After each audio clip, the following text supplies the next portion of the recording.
Victoria, and we recently had Matthew Griffiths sell our property at Lota.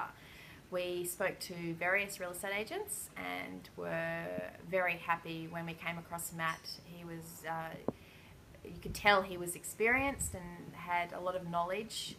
He'd researched our house already and knew the area well.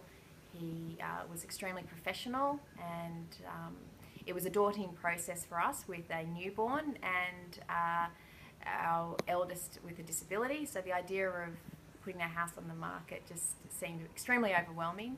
But Matt gave us great direction and guidance, and everything just went so smoothly. The photos were amazing. We couldn't believe, people didn't believe it was still our house. And the house was actually under contract the night before our first open home. I think it all happened in less than 2 weeks from when we decided to put it on the market. And we found Matt throughout the whole process was just so approachable, easy to deal with. We could always get in contact with him. He explained everything really well. His negotiating skills were extremely impressive, and we couldn't have been happy with the result. It meant we could move on and get a house that suits our family situation much better, and we would strongly recommend Matt to all our friends and family, and have done already.